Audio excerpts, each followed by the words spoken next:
सोहळा आनंदाचा गजर विठुरायाचा अखंड हरिनाम सप्ताह श्रीरामनगर बाग तालुका हवेली जिल्हा पुणे. आपले नम्र समस्त ग्रामस्थ मंडळी, भजनी मंडळ तसेच युवक मंडळ. प्रक्षेपण आपल्या आवडत्या मराठी हॉटस्पॉटवर. वक्रतुंड महाकाय सूर्यकोटि समप्रभा निर्विघ्नं कुरु मे देव सर्वकार्येषु सर्वदा.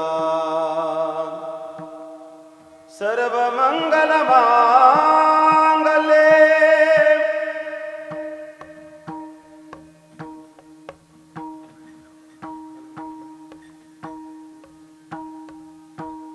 शिवे सर्वार्थ साधिके शरण्ये त्र्यंबके गौरी नारायणे नमोस्तुते. आत्मा तुम गिरिजामती सहचरा प्राणा शरीरं गृहं पूजा ते विविधोपभोग रचना निद्रा समाधि स्थिति संचारस्तु पदयो प्रदक्षिण विधे सूत्राणि सर्वा गिरो यद्यत् कर्म करोमि तदखिलं शंभो तवाराधनं. नीलाम्बुजश्यामलकोमलांगं सीता समारोपितवामभागं पानो महासायकचारुचापं नमामि रामं रघुवंशनाथं. समचरणसरोजं सान्द्रनीलाम्बुधावं जगन्हितपाणिं मण्डनं मण्डनानां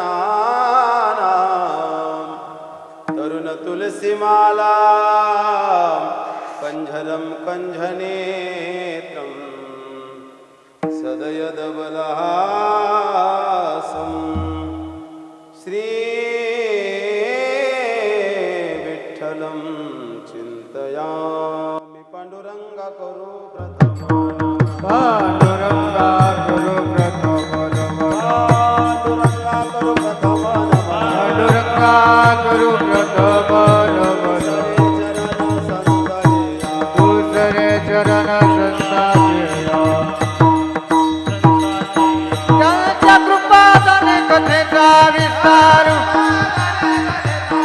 त्यांच्या कृपादाने कथेचा विस्तार. बाबाजी सद्गुरुदास तुका सद्गुरुदास तुका बाबाजी सद्गुरुदास तुका. नमिला गणपती मावली शारदा आता गुरुराया दंडवत. जय जय श्री राधा रमण जय जय श्री नवल किशोर जय जय गोपी चित्तचोर प्रभो जय जय माखन चोर. आइए हनुमंत विराजे आइए हनुमंत विराजे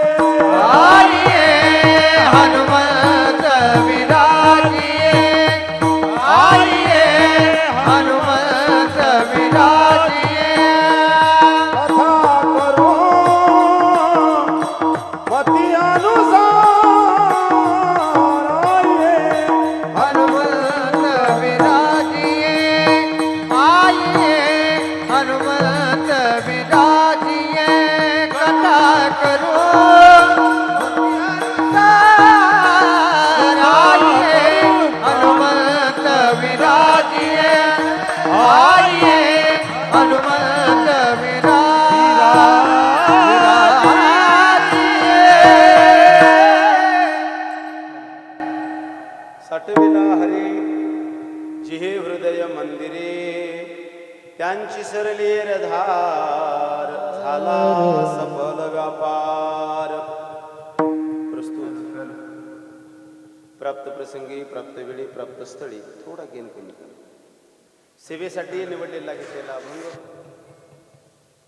श्रीमंत संत श्री जगद्गुरु तुकाराम महाराज त्यांचा सुंदर असा चार चरणाचा अभंग असून या अभंगाचा प्रतिपाद्य विषय असा. या अभंगामध्ये श्रीमंत श्री जगद्गुरु तुकोबराय जन्माला आलेल्या प्रत्येक माणसाच्या जीवनामध्ये एकच दुःख आहे आणि त्या दुःखाचं नाव आहे जन्म आणि मरण. महाराज वर्णन करतात, किती वेळा जन्मायावे नित्य भावे फजित. माणसाच्या जीवाच्या पाठीमागे सगळ्यात मोठं दुःख जर कोणतं असेल ते जन्म आणि मृत्यूचं.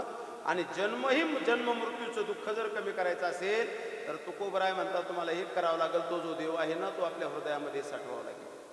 एकदा का तो देव हृदयामध्ये साठवला की ते हृदय न राहता ते हृदय मंदिर होतं. साठविला हरी जी हे हृदय मंदिरी. आणि एकदा का ते हृदय मंदिर झालं की त्याचं फळ काय तर महाराज म्हणतात त्याचं फळ एवढंच आहे, त्यांची सरली एरधार झाला सफल व्यापार. एकदा का देव आपलासा केला, एकदा का आपल्या हृदयामध्ये साठवला ना बाबा, तर काय होतंय तर एक होतंय काय, त्या माणसाची त्या जीवाची एरधार थांबते. का हो तुकोबराय, एकदा का देव आपल्या जवळ आला, आपल्या हातात आला, मग त्याचा पुढं म्हणले त्याच्या जीवनात भीती राहत नाही, चिंता राहत नाही. हरी आला हाता मग कैसी भय चिंता. देव हातात आल्यानंतर भीतीही राहत नाही, चिंताही राहत नाही, पण त्याच्यासाठी देव हातात असावा लागतो. आणि एकदा का देव हातात आला पुढं म्हणले तुका म्हणे हरी काही गुरुने देऊरी. काय राहतं महाराज, काही राहत नाही. देव पहा वयासे गेलो देवची होणे ठेलो. तुका म्हणे हरी काही गुरुने दी उरी. सरळ सरळ अभंगाचा अर्थ तुमच्या पुढे मांडला. बोलताना विकू कमी करा आणि फक्त आवाज द्या मस्त छानपैकी. माझ्या पाठीमागची बॉक्स आहेत ना, द्या ना आवाज. त्याचं काय होतं. अल्पसा हा कार्यक्रमाचा परिहार देणं गरजेचं आहे. तुम्हाला सर्वांना ज्ञात आहे प्रतिवर्षीप्रमाणे याही वर्षी भगवान प्रभू रामचंद्राच्या जन्मोत्सवानिमित्त श्रीरामनगरामध्ये चालत असलेला हा तुमचा भव्य आणि दिव्य सोहळा परमपूज्य प्रातस्मरणीय गुरुवर्य नामधारक तपोभूषण आदरणीय जनार्दन गुरुजी यांच्या आशीर्वादानं हा चालत असलेला हा सोहळा. या सोहळ्याला 65 वर्ष पूर्ण झाले. किती वर्ष झाले पूर्ण? 65 वर्ष पूर्ण झाले. हा सोहळा ज्यांनी सुरू केला त्यांचं नाव परमपूज्य आदरणीय जनार्दनजी स्वामी गुरुजी यांचा हा सोहळा आहे. एका महात्म्यानं चालू करून दिलेला सोहळा आहे. मायबापुआ थोडा बेस द्या. हा महात्म्यानं सोहळा चालू करून दिलेला आहे, ऐका. आणि महात्म्यानं सोहळे चालू केले की ते सोहळे बंद पडत नसतात. आणि महात्म्यानं चालू केलेले सोहळे आपण चालू ठेवले पाहिजे. ध्यानात ठेवा. काय फायदा? त्याचा फायदाच होतो, कधीच तोटा होणार नाही. गुरुजी गावात आले, तुमचा तोटा झाला नाही. महात्मा गावात आला, तोटा झाला नाही. महात्म्यानं परमार्थाचं रोप तुमच्या गावात लावलं, तोटा झाला नाही, फायदा झाला. मी या परिसरात जरी येत नाही पण तरी बऱ्याच वेळेस आलो.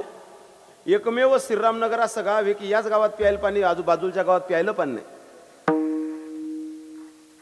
पट्ट्यानं मी काय बोलतो तर हा जर उपकार कोणाचा असेल तर महाराज हे संताचं देणं आहे. कोणाचं देणं आहे?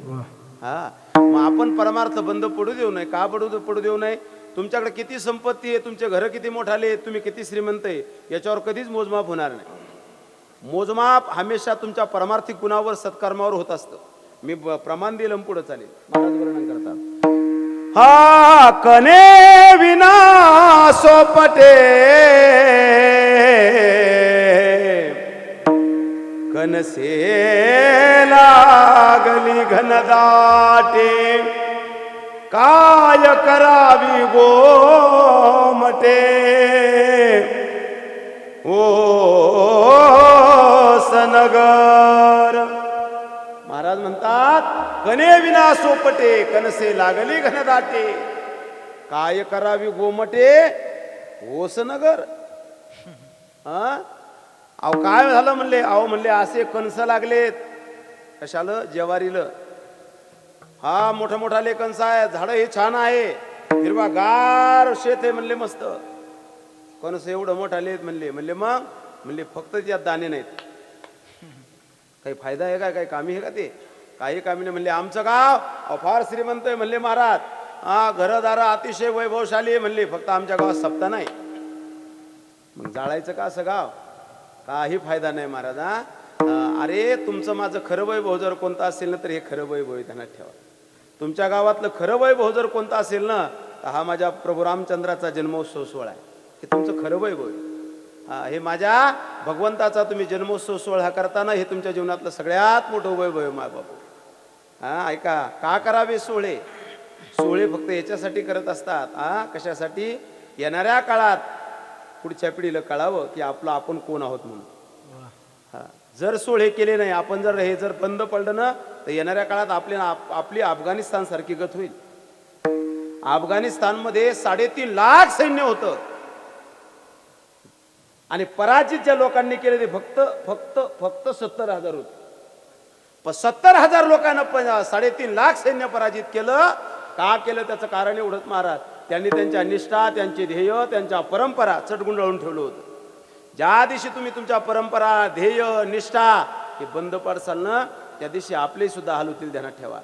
ते कुत्र्यासारखे मेले महाराज, नसते मेले नाही. अरे काळ्या पिवळीला लटकून जसं जावं ना तसं मनाच्या पंख्याला लटकून आले ते.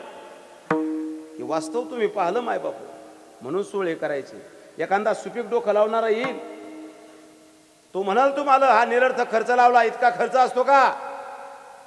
आणि बोलणाऱ्याला काय नसतं, बोलणाऱ्याला काहीच नसतं. बोलणारा मोकार असतो. तो येईल तुमच्याकडे म्हणाल अरे रिकामा खर्च लावला तुम्ही, पूर्ण गाव मातीत घाला लागले. किती खर्च होतो? 5-7 लाख रुपये जातात. एवढा जा. ते बोलताना तसा बोलणार नाही तो ओंकार बा. तो तंबाखू घेईल, चुना घेईल, चोळत चोळत बोल. गाव मातीत घालणं लावलं तुम्ही. 5.5-6 लाखात काय होत नाही गावात? चांगले रोड होतील ना. विकासाचं काम करावं जरा.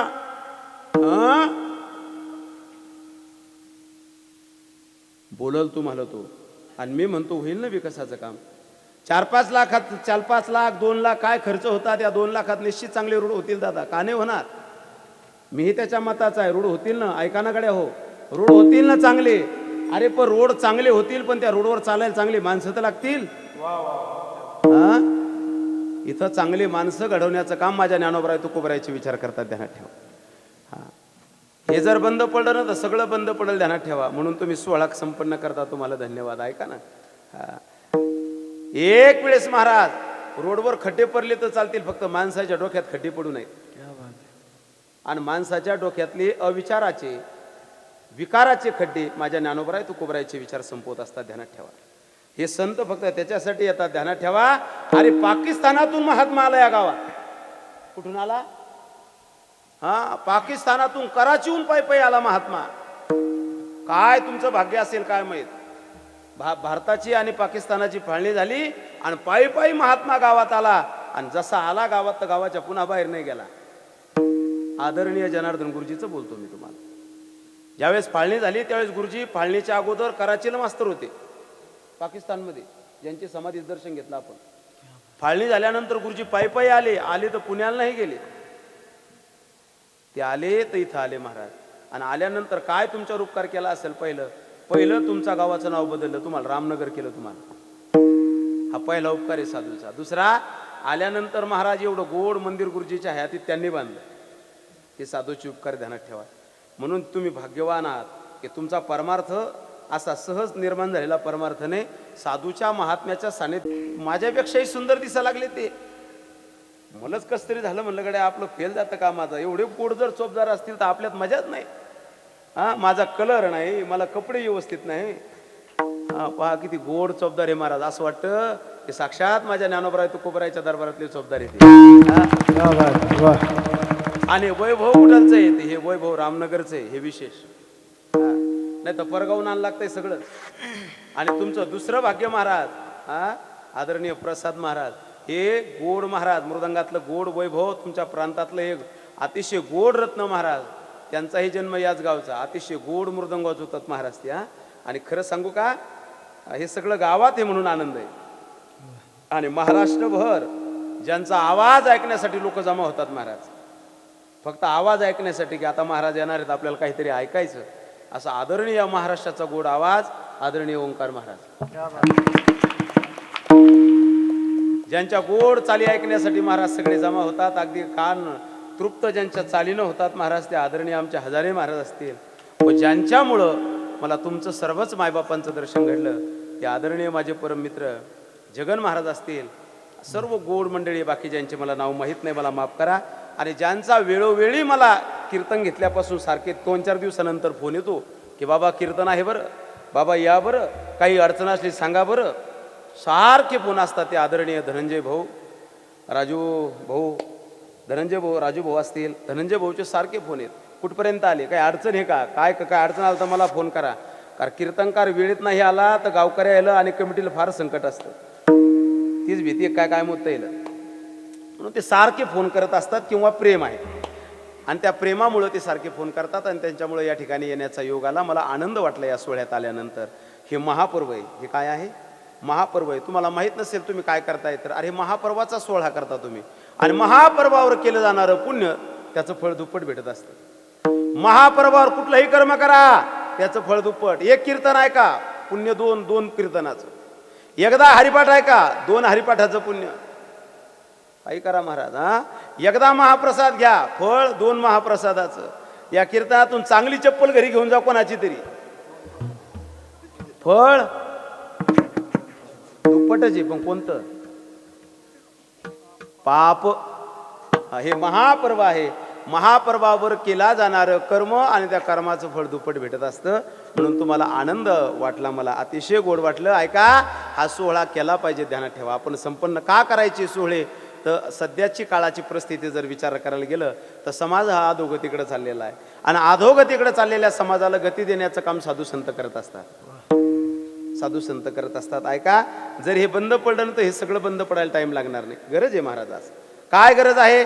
काळा आता सध्याची परिस्थिती फार बिकट आहे. एका कवीनं फार सुंदर वर्णन केलं. ते म्हणतात, कलयुग बैठा मार कुंडली, जाओ तो कहा जाओ, हर घर में रावण बैठा, इतने राम कहा से लाओ. कवीनं वर्णन करावं का करायचं सत्य, का करायचा परमार्थ. तर आज घराघरामध्ये रावणाच्या कुंभकर्णाच्या विचाराचे मुलं जन्माला आले. दादा, घराघरामध्ये रावणाच्या कुंभकर्णाच्या विचाराचे मुलं जन्माला आले. मग घराघरामध्ये माझ्या प्रभू रामचंद्राच्या विचाराचे मुलं जन्माला यावेत म्हणून सोहळा विठ्ठल.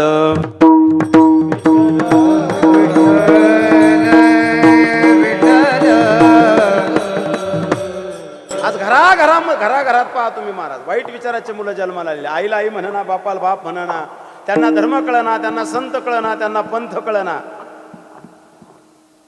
आज या विचाराची नितांत गरज आहे. तुम्हाला असं वाटतं की माणसं बदला लागलेत? अजिबात नाही. माणसं बदललेत नाही महाराज. माणसं तुम्हाला फक्त बदलल्यासारखे दिसा लागलेत. माणसं फक्त तुम्हाला बहिरंगानं सुंदर दिसा लागली, पण माणसं आतून बिघडले, ध्यानात ठेवा. आणि आतून बिघडलेल्या लोकांना सुधारण्याचं एकच ठिकाण आहे, फक्त संत विचार, बस. बाकी दुसरे विचार नाही. माणसं आतून बिघडले. बहिरंगानं जरी माणसं चांगले वाटत असेल तुम्हाला तरी आतून पार बिघडून गेला समाजा. नाही तर मला एक सांगा, सप्ते वाढले, महाराज लोक वाढले, गायक वाढले, वादक वाढले, पण तरीही सुद्धा तुम्हाला असं वाटत असेल समाजाचं परिवर्तन झालं? तुम्ही म्हणतो अजिबात झालं नाही. समाजाचं जर परिवर्तन झालं असतं, समाज जर परिवर्तनाच्या दिशेनं जर वाटचाल करत असता तर आजही सुद्धा मंदिराच्या बाहेर पाट्या लावायचं काम पडलं नसतं. तुमच्या मंदिराला नाही की कृपया चपला आणि बुटं बाहेर काढा. आजही सुद्धा सांगावं लागतं लोकांना की चपला आणि बुटं बाहेर काढा. याचा अर्थ तुम्हाला असं वाटतं का समाज सुधारला? सोडून द्या. अजित आजही सांगावं लागतं कृपया अतिदक्षता विभाग आहे, दांगडू करू नका, पेशंट आत आहे. आजही लोकांना सांगावं लागतं. आणि तुम्ही म्हणता लोक सुधारले नाही सुधारले. अरे जिथं आजही सुद्धा पानपोईवरचा गिलास सकाळ दंडान बांधावा लागतो गड्या. आणि तुम्हाला असं वाटतं का लोक सुधारले? अहो, इथले आमदार खासदार बदलून फायदा नाही, इथले मुख्यमंत्री पंतप्रधान बदलून फायदा नाही. इथले लोक आतून बदलणं गरजेचे आहे. काय फुलला शिवरलिया रंगा, काय फुलला शिवरलिया रंगा, रंगा रंगा, काय फुलला शिवरलिया रंगा, वरलिया रंगा,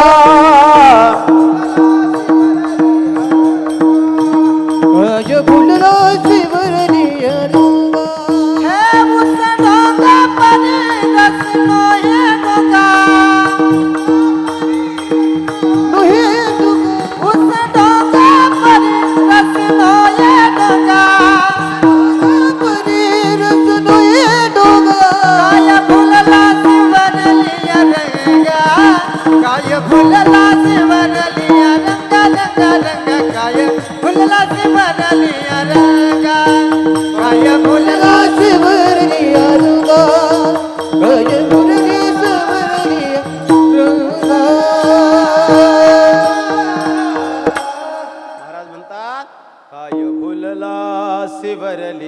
रंगा.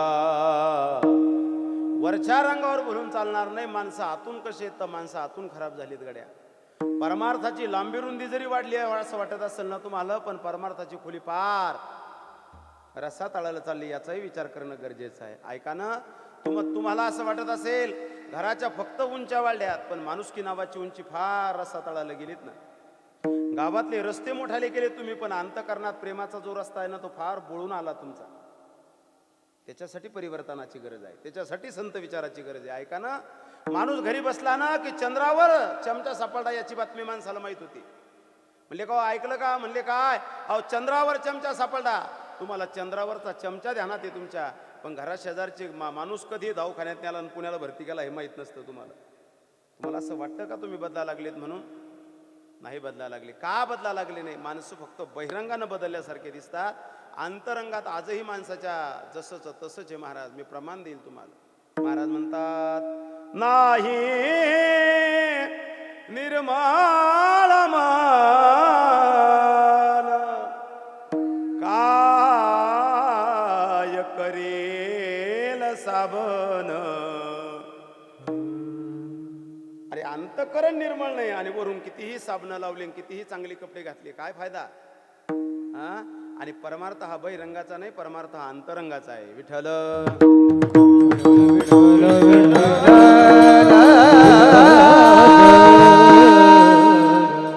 परमार्थ कालही बहिरंगात नव्हता आणि परमार्थ आजही बहिरंगात नाही.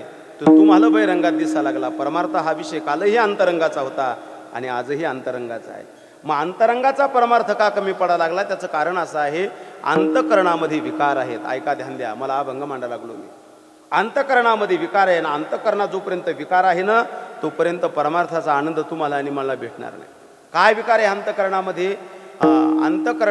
अंतःकरणामध्ये प्रमुखता 3 विकार आहे. तसे बरेच विकार आहेत, पण प्रमुखता 3 विकार आहे. काम आहे, क्रोध आहे आणि लोभ आहे. माझ्या शब्दाकडे ध्यान द्या. अंतःकरणात 3 विकार आहे, काम आहे, क्रोध आहे आणि लोभ आहे. या 3 विकारात एक प्रबळ विकार आहे, त्याचं नाव आहे काम. हा काम एवढा प्रबळ आहे, हा पूर्ण जर झाला तरीही तोटा आणि काम अपूर्ण राहिला तरीही तोटा. काम जर पूर्ण झाला की नंतर जो विकार जन्माला येतो त्याचं नाव आहे लोभ, आणि काम अपूर्ण राहिला की नंतर जो विकार जन्माला येतो त्याचं नाव क्रोध आहे. तुमच्या लक्षात यासाठी सांगतो, काम या शब्दाचा अर्थ इच्छा. काम या शब्दाचा अर्थ इच्छा. इच्छा पूर्ण झाल्या रे झाल्या की असं वाटू देऊ नका तुमचं काम संपलं म्हणून. काम पूर्ण झाला रे झाला की नंतर जो विकार उभा राहतो ना त्या विकाराचं नाव आहे लोभ. काम म्हणजे इच्छा. एखाद्याकडे इच्छा प्रगट केली, भाऊ तुम्हाला 10,000 रुपये द्यावं लागतात, हा झाला काम. इच्छा प्रगट करता क्षणी पुढच्या माणसाने सांगितलं हे 10,000 रुपये घेऊन जा, काम पूर्ण झाला. काम पूर्ण झाल्यानंतर आता संपलं ना? संपलं नाही. काम पूर्ण झाल्यानंतर जो विकार परत जन्माला येतो त्याचं नाव लोभ आहे. माणसाला माहिती आहे हा 10,000 देतो, परत त्याच्याकडेच मागायला जाईल तो, याचं नाव लोभ. आणि परत त्याच्याकडे मागायला गेल्यानंतर त्यानं सांगितलं आता माझ्याकडे पैसे द्यायला पैसे नाहीत, मी तुला पैसे देत नाही. काम अपूर्ण राहिला, मी पैसे देत नाही म्हणल्यानंतर काम अपूर्ण राहिला, नंतर जो विकार जन्माला आला ना त्याचं नाव आहे क्रोध. काम पूर्ण झाला तरीही तोटा आणि काम अपूर्ण राहिला तरीही तोटा. अंतःकरणातले 3 विकार सांगा लागलो. मग काम हा पूर्ण झाला तरी अपाय करतो, काम अपूर्ण राहिला तरीही त्रास देतो. मग काम नावाचा विकार संपवण्यासाठी, अंतःकरणातले विकार संपवण्यासाठी काय करावं लागतं? सोपं उत्तर सांगतो, काही करायचं काम नाही, फक्त चिंतन करावं लागतं, काही नाही करायचं. एकदा का तुम्ही चिंतन केलं ना तर चिंतनानं विकार जातात. पण कोणत्या चिंतनानं? परत शब्द आहे का? केवळ चिंतनानं विकार जात नाहीत, केवळ चिंतनानं विकार जात नाहीत, त्या चिंतनानं विकार जातात महात्म्याच्या साधूच्या संगतीत राहून जे चिंतन केलं जातं त्यानं विकार जातात. विठ्ठल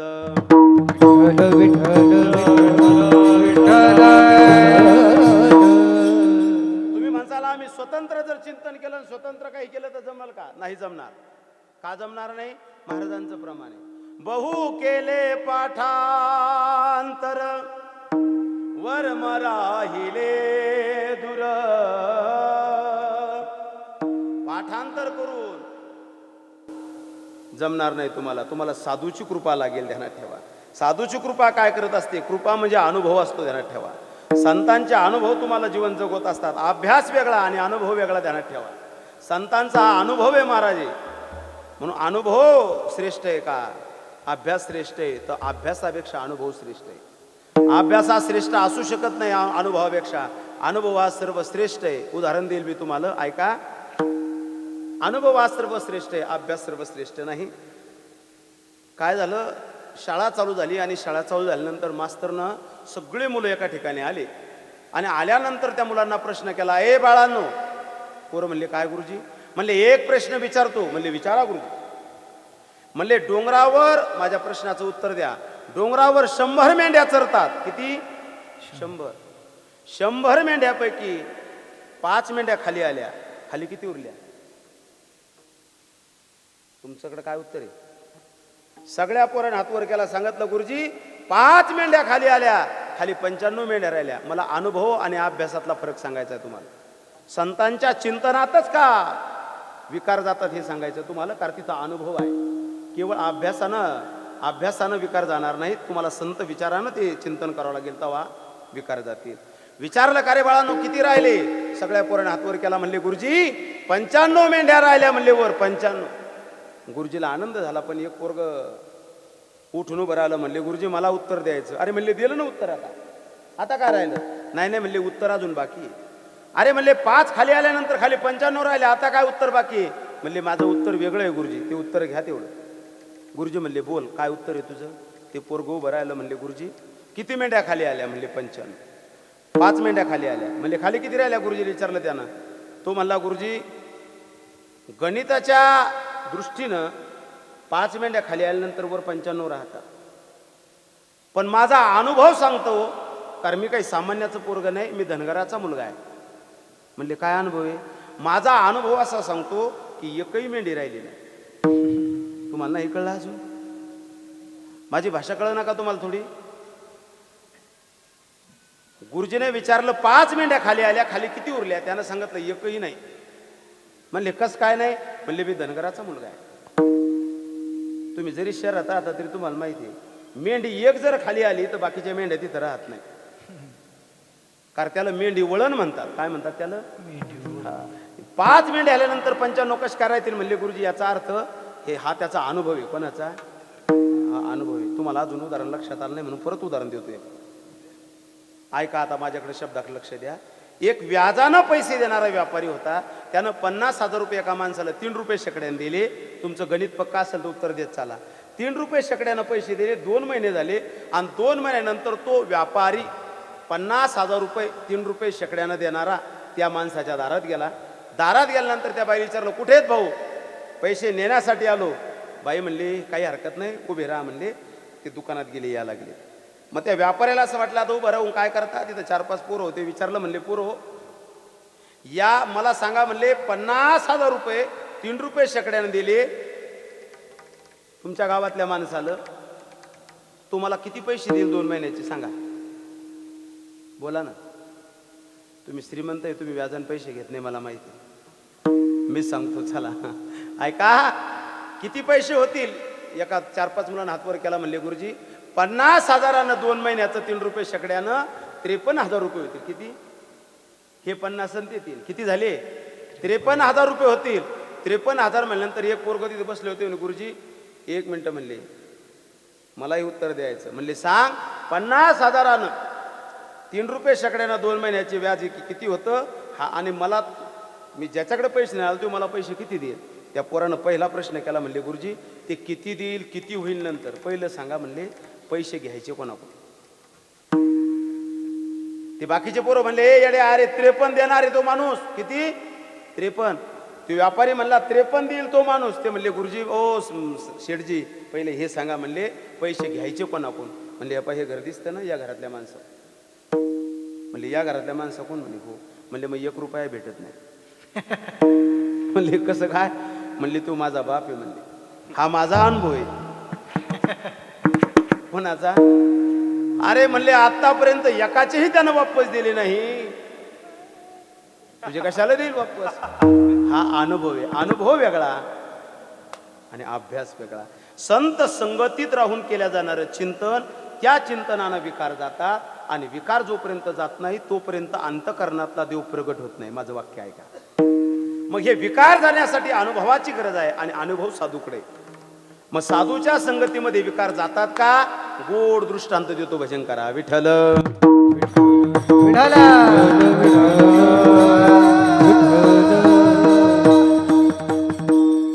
फार सुंदर उदाहरण देणार तुम्हाला मी.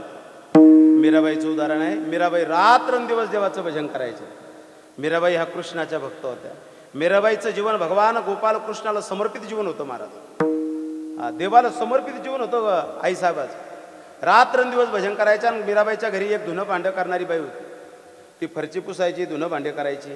त्या बाईनं धुणं भांडे केले. रात्री घरी गेली. घरी गेल्यानंतर तिला थोडा ताप आला. ती बिमार पडली. तिचं जाणं व्हायना. ती मुलाला सांगितलं, म्हणले बाबू अरे सगळं काम झालं राजवाड्यातलं, फक्त हॉल झाडायचं राहिला. बाळा तू जातो का आणि झाडतो का हॉल तेवढा? 25 वर्षाचा बाळ्या नावाचा तो मुलगा आईला म्हणला, आई काय हरकत नाही, मी जातो आणि ते झाडून येतो, तू आराम कर. आणि तो बाळ्या नावाचा त्या घरकाम करणाऱ्या बाईचा मुलगा मीराबाईच्या त्या राजवाड्यात आला. आणि राजवाड्यात आल्यानंतर तो हॉल झाडू लागला. पण हॉल झाडता झाडता मीराबाई आपल्या देवघरात बसून भगवंताचं भजन करत होत्या, पूजन करत होत्या. मीराबाईचा आवाज खूप सुंदर होता. मीराबाई सुंदर भजन करतात. वो कान्हा एक बासुरी वाला, सुध बिसरा गया मोरी रे, सुध बिसरा गया मोरी. किंवा गोड भजन करायचं मीराबाई, गोड. रात्रंदिवस महाराज. गोविंद मेरो है गोपाल मेरो है. गोड भजन चाललं महाराज. हो बाके बिहारी नंदलाल मेरो है. गोड मीराबाईचं भजन चाललं. आणि त्या भजनामध्ये महाराज मीराबाईच्या डोळ्यातून पाणी आलं की देवा तुम्हाला अजून भेटना. मीराबाई रडतायत आणि भजन करतात. आणि भजन करता करता मीराबाईचा तो गोड आवाज त्या झाडणाऱ्या मुलानं ऐकला. ऐकल्यानंतर तो म्हणला, आवाज एवढा गोड आहे म्हणली या बाईचा, ही बाई किती सुंदर असेल. अंतकरणात भयान विकार होते. किती सुंदर असेल बाई म्हणली, चला हिला पाहायचं म्हणले आपल्याला. म्हणून त्या आवाजाच्या दिशेनं, भजनाच्या दिशेनं तो मुलगा वर आला, पायऱ्यांवर आला. त्या ज्या घरात ज्या खोलीत आईसाहेब बसलेले होत्या पूजन करत, तिथं पाहिला, पाठीमागून आला. म्हणले या बाईचं तोंड पाहायचं म्हणले. आता मीराबाईने डोळे लावलेले आहेत महाराज. आणि मीराबाई डोळे लावून गोड भजन करत आहे. सारखं भजन चालू आहे. मीरा प्रेम दिवानी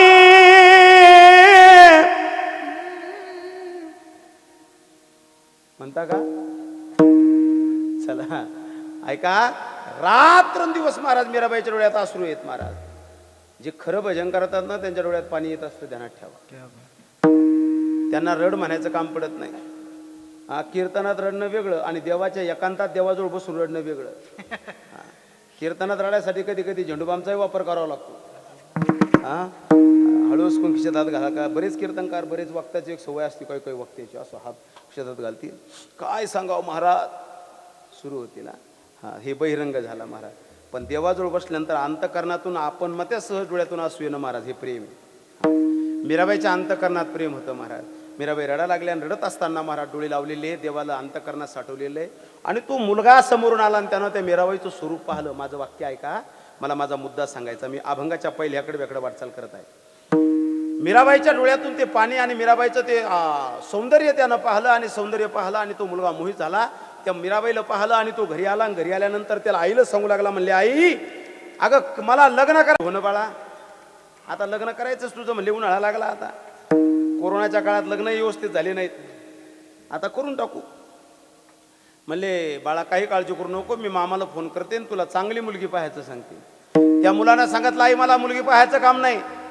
आई मी एक मुलगी पाहिली, मला लग्न करायचं तर त्याच मुली संग करायचं. आता आई म्हणली बाळा मला मुलीचं नाव सांगशील का?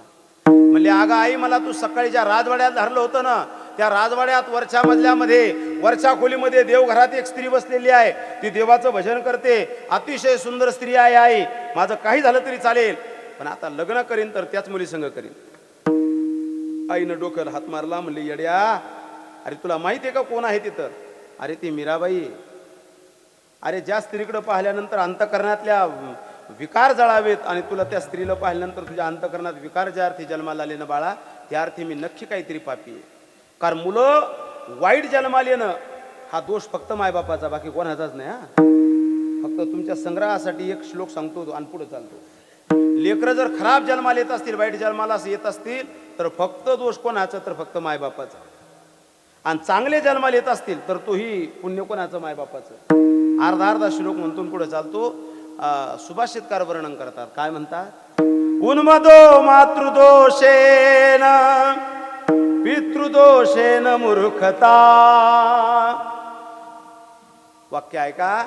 आई जर पापी असेल तर तिच्या पोटी येणारी मुलगी किंवा मुलगा उन्मत्त निघत असतो, मृदंगाचारी होत नसतो, गायक होत नसतो. उन्मत्त कोणाला म्हणावं? उन्मत्त त्याला म्हणावं महाराज. उन्मत्त या शब्दाचा अर्थ सैराट. तुम्ही म्हणले सैराट म्हणजे मोकार, आता पुढं नाही अर्थ माहित नाही. आईच्या पापानं मुलगा किंवा मुलगी सैराट मोकाट जन्माला येतात. उदाहरण देतो. आणि बाप जर पापी असेल तर बापाच्या पापानं लेकरं मूर्ख जन्माला येतात. याच्या उलट सुशीलो मातृपुण्येन पितृपुण्येन चतुरता. आई जर पुण्यवान असेल तर तिच्या घरी जन्माला येणारा मुलगा अथवा मुलगी सुशील जन्माला येते. आणि बाप जर पुण्यवान असेल तर मुलगा चतुर जन्माला येतो. बापाच्या पापानं आणि पुण्याईनं दोन गोष्टी होतात. बाप पापी असला तर लेकरं मूर्ख जन्माला येतात. लिहून घ्या बरं. काय लेकरं मूर्ख केव्हा जन्माला येतात? बापाचं पाप समजून घ्यायचं, लेकरं मूर्ख जन्माला आले. आईच्या पापानं मुलं उन्मत्त जन्माला येतात. जास्त लांब जाणार नाही, रामायणातलं फक्त स्पर्श करतो पुढे चालतो. रावणाचा बाप विश्रवा अतिशय पुण्यवान महात्मा होता. त्रिकाल संध्या करायचा महात्मा. कोण? विश्रवा. रावणाचा बाप संत होता. परिणाम तो पुण्यवान असल्यामुळं रावणात एक गुण उतरला. कोणता? बापाचा. विसरले का तुम्ही? हुशार, चतुरता. म्हणून रावणाचे 4 वेद पाठ होते. किती वेद पाठ होते? रावणाचे 4 वेद पाठ होते महाराज. आपला हरिपाठ पाठ होय ना. ते म्हणले ज्ञानदेव काय म्हणे? ते म्हणले मनपुढचा भंगन चाल घरी, नको डोक्याला दान देऊ. आपला हरिपाठ पाठ होय ना. रावणाचे 4 वेद पाठ होते महाराज. तो रावण महाराज ज्यानं शिवस्तांडव स्तोत्र रचलं. ते जर म्हणलं ना शिवरात्रीच्या महाप्रवावर वल्ल्या कपड्यावर 160 वेळेस, तर भगवान शंकर प्रसन्न होतात. जटाकटाह संभ्रमं रमं निलिंप निलजरी विरोरवेचि वल्लरे विराजमान मुरधरी तगद् तगद् तगद् तगद् ज्वलल्ललल्ललाट पट्टपावके किशोर चंद्रशेखरे रति प्रतिक्षणं मम धराधरेंद्र नंदिनी विलास बंधु बंधुर स्फुरदिगंत संतती प्रमाद मान मानसे. हे रावणानं रचलेले श्लोक येते. रावणानं रचलेले श्लोक जरी म्हणले तरी कल्याण होईल महाराज तुमचं. माझं हा बाप पुण्यवान होता म्हणून चतुरता हुशारता बापाकून आली. आई पापी होती म्हणून सीता चोरून आणली. हे मूर्खपणा, हा सैराटपणा कोणाकून आला? आई कुणाला? चला मला पुढे जायचं. आईनं डोक्याला हात मारला, म्हणले बाळा अरे जारची तुला मीराबाई आवडली नाही याचा अर्थ मी पापी असले पाहिजे. आई रडू लागली. ते म्हणले आई तू रड का काही कर म्हणले, पण लग्न करील तर मीराबाई संग करील, अन्यथा आज या क्षणाला मी अन्नाचा त्याग करतो, बस जेवणार नाही मी. आणि मग माझ्याकडे पहा. काय नाही ती मांजर येते मागच्या जन्मात सप्त्यात आलीच नव्हती. जे सप्त्यात येत नाहीत ना ते मग भांडून तंडून कसे काय सप्त्यात येतात ध्यानात ठेवा. सप्त्यात आले पाहिजे. सप्त्यात नाही येणार याच्या बऱ्याच बेजार आहेत, तुम्हाला माहित नसेल. एक प्राणी असा आहे मांजरीसारखा, त्याचं नाव खेकडा. खेकडा पाहिला का तुम्ही? हा, खेकडा कोण होते माहिती आहे का तुम्हाला? हा, जे सप्त्यात वर्गणी देत नाही. सप्त्याचे लोक वर्गणीवाले पाहून असा तिरप तिरप तिरप पळतं. वर्गणीवाला पुढून आला की त्या तिरप तिरपच पळते. परिणाम पुढच्या जन्मात तसंच पळावं लागतं. असं पळतच नाही. पाहून ते समजून घ्यायचं. खेकडा दिसला की तुम्ही एवढं ध्यान ठेवायचं हे सप्त्यातल्या वर्गणीतलं पडलेलं गिराईक आहे. नाही तर पाहा तुम्ही, तुम्हाला पाहिल्यावर कळेल. ते कुठलाही प्राणी पाहायचा, ध्यान देऊन पाहायचा, उत्तर भेटतील तुम्हाला. बाकी प्राणी सांगायला मी आज उभा राहिलो नाही. ऐका काय सांगायला लागलो मी. तो म्हणला काही झालं तरी चालेल, मेलो तरी चालेल, पण लग्न करेल मीराबाई संग करेल. म्हणले अरे येड्या, कहा राजा भोजावर कहा गंगोती. अरे आपण फरची पुसणारे लोक ते राजे लोक बाळा. अरे मीराबाईच्या घरच्या लोकांना जरी कळालं ना तर तलवारीनं तुझं मुंड कोडवतील राजा. नको ना असं करू रे. ते म्हणले मी मेलो तरी चालेल म्हणले. अंतकरणात विकार आले ना तर हे विकार आले लोक काय बोलतील आणि काय सांगतील काही सांगता येत नाही. यांना मायबाप कळत नाही, यांना संत कळत नाही, यांना परंपरा कळत नाही, काहीच नाही. मला निवळ मूर्खाने बोलत असतात. तो म्हणला आता जगीन तर मीराबाईसाठी, मरीन तर मीराबाईसाठी. आता नाही म्हणले काहीच खायचं. आई दुसऱ्या दिवशी कामाला गेली, फरची पुसा लागली. परत तिसऱ्या दिवशी गेली, पण तिसऱ्या दिवशी गेल्यानंतर आईनं पाहिलं की 3 दिवस झाले पोरानं अन्नाचा कण घेतला नाही. आता हे जगत नाही. आई दररोज घरी यायची, बाबू ए बाबू खाय ना माय. ते म्हणले मेलोच चालेल. लग्न माझं जोपर्यंत मीराबाई माझ्या संग करणार नाही, हो म्हणणार नाही, तोपर्यंत मी अजिबात अन्नाचा कण घेणार. आई राजवाड्यात गेली आणि राजवाड्यात आई गेल्यानंतर फरची पुसा लागली. फरची पुसता पुसता आई डोळ्यात पाणी आलं. मुलगा कसाही असू द्या, कितीही मूर्ख असू द्या, आईसाठी तो आवडीचा असतो. कसंही असू द्या, येडा असू द्या, काळा असू द्या, राक्षस असू द्या. मी कुठेतरी पद ऐकलो होतं, अपने बच्चे तुझको प्यारे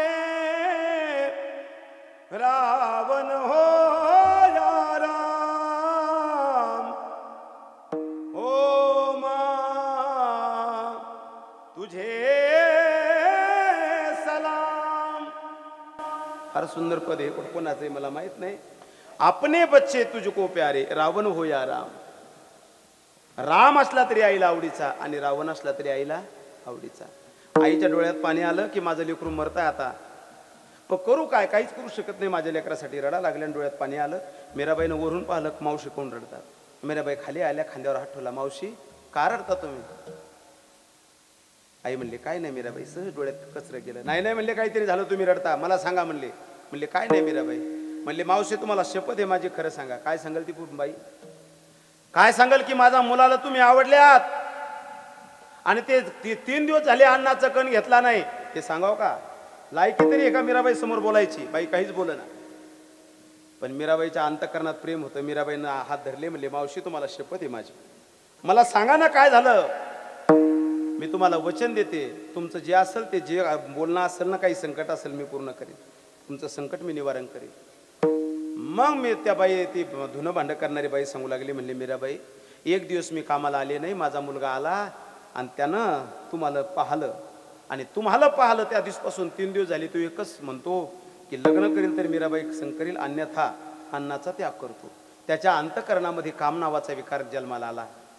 मीराबाई माफ करा, तो नालायक आहे, त्याला कळत नाही, तुम्ही त्याला माफ करा, तुम्ही त्याचा राग धरू नका. जाऊ द्या म्हणले, त्याचं कर्म खराब आहे, मरल ते आता, मरू द्या म्हणले. हा त्याला कळू नाही का कोणाकडे का कोणत्या नजरेनं पाहावं, मरू द्या म्हणले, असं लेकरू कसं आहे असू द्या, मरू द्या म्हणले त्याला. पण मीराबाई होत्या महाराज. हा संत कोणाला म्हणावं महाराज? अरे संत त्याला म्हणावं महाराज, दुसऱ्याच्या दुःखात ज्याला दुःख होतं त्याला संत म्हणत जा. हा आणि दुसऱ्याच्या सुखात ज्याला सुख होतं त्याला माणसं म्हणत जा. सोप्या व्याख्या आहे ना, काय मोठ्या व्याख्या वेदांत आणायचा तुमच्या पुढं. हा दुसऱ्याच्या दुःखात ज्याला दुःख होतं ना त्याला साधू म्हणत जा. सूरदासजींचं गोड प्रमाणे, वैष्णव जन तो तेने कहे जो पीर पराये जाने रे, वैष्णव जन तो तेने कहे पीर पराये जाने रे, पर दुखे उपकार करे तोय, पर दुखे उपकार करे तोय, मन अभिमान नानी रे, वैष्णव जन तो तेने कहिए पीर पराये जाने रे, वैष्णव जन तो तेने कहिए पीर पराये जाने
म्हणून या कळवळा येत असे.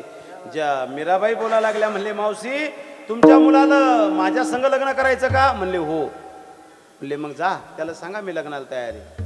म्हणले मीराबाई तुम्ही काय बोलता कळतं का तुम्हाला? म्हणले हो ना कळतं. म्हणले जा सांगा म्हणले त्याला. आणि मग ती बाई घरी गेली. म्हणजे मीराबाईने सांगितलं काळजी करू नका तुमच्या मुलाचं कल्याण होईल म्हणले, फक्त पाठवा. ती बाई घरी गेली. मुलाला सांगितलं बाबू उठ म्हणले पटकन जेवण कर. ते म्हणले तुला एकदा सांगितलं जेवणार नाही म्हणून. जोपर्यंत मीराबाई माझ्या संग लग्न करणार नाही तोपर्यंत जेवण करणार नाही. अरे म्हणले उठ. मीराबाई तयार झाले लग्नाला. म्हणले खरं सांगते? म्हणले हो. आटप म्हणले जेवण कर. लिंबू सरबत घेऊन जाय म्हणले पटकन मीराबाईकडे. ते म्हणले लगेच आटपतो. त्या पटकन लिंबू सरबत पिलं, जेवण केलं. तांब्यात इस्तू टाकला महाराज. अंगावरचं शर्ट प्रेस केलं. जुन्या काळात काही प्रेस नव्हती ना. हा जुन्या काळात तेच होतं महाराज. 26 जानेवारी 15 ऑगस्ट आलं की तांब्यात असं इस्तू टाकायचा आणि मग चालले प्रेस करणं. आणि ते प्रेसही सुद्धा 15 ऑगस्ट 26 जानेवारीच राहायची. हा तुम्ही जरी शहरात येतं तुम्ही काय ले काळापासून थोडीच सगळी वैभवात आहे. हा मला माहिती आहे 10-15 वर्ष अगोदर प्रेस आपली हीच होती. आणि मग त्यानं कपडे प्रेस केले. महाराज सुंदर मेकअप केला आणि ते मीराबाई समोर येऊन उभं राहिला. ऐकाय वाक्य माझं आता. चिंतनानं विकार जातात आणि अंतकरणातले विकार जोपर्यंत जात नाही तोपर्यंत देव प्रगट होत नाही. आणि मग तो मीराबाई पुढे आला. मीराबाईने विचारलं का रे आलास का तू? म्हणले हो. म्हणले तूच एखाद्या बाईचा मुलगा? म्हणले हो. तो म्हणला मीरा माझ्या संग लग्न करणार ना? मीराबाई म्हणले करणार ना म्हणजे? अरे हे बघ म्हणले बासिंग आणलं म्हणले मी कपून डोक्याला बांधायला. 2 बासिंग, एक तुझं एक माझं. ते म्हणले बर. मीराबाई म्हणले माझी एक आठ आहे फक्त. एकच आठ आहे मी लग्न कर तुझ्या संग फक्त एक आठ आहे माझी. ते म्हणले एक? अगं म्हणले 56 आठे सांग म्हणले. जगीन तो तुझ्यासाठी मरीन तो तुझ्यासाठी म्हणले. मरायला तयार आहे म्हणले. आणि येडपट लोक असतात याला आकली नसतात. आणि याला आकली नसतात आणि तेच संघ जाणाऱ्या ते जे मुली असतात त्या बिंडूकच असतात. त्याच्या पुढे 2 पावलं असतात. त्या नालायक असतात. ते मायबापाची किंमत नाही, अक्कल नसते महाराज. मायबाप काय हे लक्षात राहत नाही. आणि जे लेकरं मायबापाच्या विरोधात जाऊन रिकामे कामं करतात ना आयुष्यात त्यांचं कधीच कल्याण होत नाही. कधीच त्यांना यश येणार नाही. ध्यानात ठेवा. मायबापाच्या विरोधात जाऊन जे लेकरं रिकामे कामं करतात त्यांना आयुष्यात यश येत नाही महाराज. त्यांना पूर्ण आयुष्यभर नरकातनं भोगावं लागतात. हा सिद्धांत आहे. हा सिद्धांत आहे ध्यानात ठेवा. आणि मग तो म्हणला सांगा मीरा काय करायचं? तर म्हणले काय नाही एकच आठ आहे म्हणले माझी. म्हणले 56 सांग. म्हणले 56 नाही एकच आहे. म्हणले बस इथं देवघरासमोर. बसला देवघरासमोर. म्हणले आता हा माझा भगवंत आहे, हा माझा कृष्ण आहे, फक्त याच्याकडे पाय. हा माझा देव, याला अंतकरणात साठव. मीराबाईचं जीवन समर्पित जीवन होतं बरं का. मीराबाईचं जीवन आणि ऐकताना तुम्ही जनार्दन गुरुजीचं जीवन हे संतांना सांगतं. या दोन्ही जीवन समर्पित जीवन आहे महाराज. गुरुजींचं जीवन प्रभू रामचंद्राला समर्पित होतं. गुरुजी अंगावर कपडे घालत नव्हते. अंगावर कपडे घालत नव्हते म्हणून गावकऱ्याला कायला असं वाटलं गुरुजीला थंडी वाजत असेल म्हणून अशी सुंदर शाल आणली. कोणाला? गुरुजीला. म्हणले गुरुजी आणि अंगावर टाकून दिली. गुरुजीच्या अंगावर टाकल्यानंतर जनार्दन गुरुजीच्या अंगावर टाकली आणि तो माणूस निघून गेला. ज्यानं ते आणले तो निघून गेला माणूस. सकाळी आला पाहतो तो गुरुजीच्या अंगावर चादर नाही. कोणाच्या अंगावर? प्रभू रामचंद्राच्या अंगावर. त्याने विचारलं म्हणले गुरुजी थंडी वाजते म्हणून मी तुम्हाला दिली, तुम्ही देवाच्या अंगावर कोण टाकली? गुरुजीने सांगितलं अरे म्हणले मला थंडी वाजते म्हणून तू आणली म्हणले, पण माझ्या रामाला किती थंडी वाजत असेल. हा भाव आहे अंतकरणातला. कोणालाही संत म्हणत जाऊ नये महाराज. देवाची थंडी ज्यांना कळते ना त्यांना संत म्हणत जावं. तुम्ही भाग्यवान आहे की जनार्दन गुरुजीचा सहवास तुम्हाला लाभला. चला मला पुढे बोलायचं. मीराबाईने सांगितलं हा देव अंतकरणात साठव. आणि ऐक मी सांगते ते भजन करायचं. 7 दिवस करायचं. 7 दिवस देव बाजूला जाऊ द्यायचा नाही. 8व्या दिवशी तुझं माझं लग्न होणार आहे. म्हणले या लग्न जर होत असेल तर मी काही तयार कशात तयार आहे म्हणले. म्हणले बर. म्हणले सांग काय भजन करायचं? म्हणले पहिल्यांदा देवाला पाहिलं त्यानं अंतकरणात साठवलं. म्हणले देवाचं भजन थांबलं की हा देवा विजल ध्यानात ठेवा. ते म्हणले दिवा वीज नारत नाही म्हणले. पठ्ठ्यान 4 दिवस अन्न नाही घेतलं म्हणले. मी काय साधा वाटलो काय म्हणले तुला? काळजी नको करे म्हणले. आणि मग म्हणले काय भजन करायचं ते सांग. मीराबाईने सांगितलं डोळे लावून घे, हात जोड. देव दिसा लागला. म्हणले हो. म्हणले म्हण माझ्या पाठीमागे आता. आणि सुरू झालं महाराज काय ओम नमो भगवते राम कृष्ण वासुदेवा. ओम नमो भगवते राम कृष्ण वासुदेवा. बोला ओम भगवते राम कृष्ण वासुदेवा. ओम नमो भगवते राम कृष्ण वासुदेवा.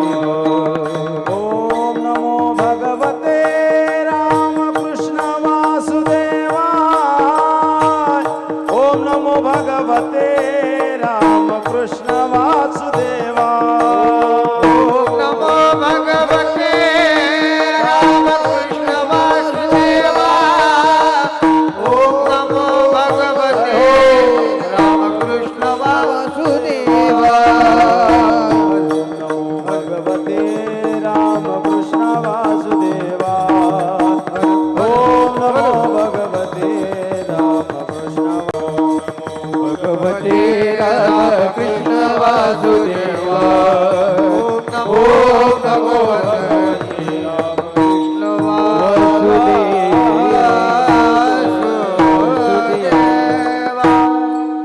डोळे लावले मीराबाई पुढं म्हणतात आणि तो मागं म्हणतो. भजन चालू झालं, मीराबाई थांबल्या, त्याचं भजन सारखं चालू आहे. 7 दिवस भजन मारा. परिणाम चिंतनाचा परिणाम आज झाला. मीराबाईनं 8व्या दिवशी त्याला जागा केलं, हलवलं. ए बाळा हे जागा हो. आणि तो जागा झाला. मीराबाईने विचारलं आपल्याला लग्न करायचं ना. त्यावेळेस त्याने एका शब्दात सांगितलं, म्हणले आपल्याला लग्न करायचं का हे सांग पहिलं. अरे म्हणले मी सुंदर आहे म्हणून. त्यावेळेस त्यानं सांगितलं तुला कोण सांगितलं तू सुंदर आहे म्हणून. म्हणले कोण सांगितलं, तूच म्हणला ना अगोदर. अगं म्हणले ते 7 दिवस अगोदर म्हणलो होतो. म्हणले मग अगं या 7 दिवसात मी एक सुंदर व्यक्तिमत्व पाहिलं. त्या व्यक्तिमत्वाचं नाव आहे भगवंत. या जग रूप सावळे सुकुमार रूप सावळे सुकुमार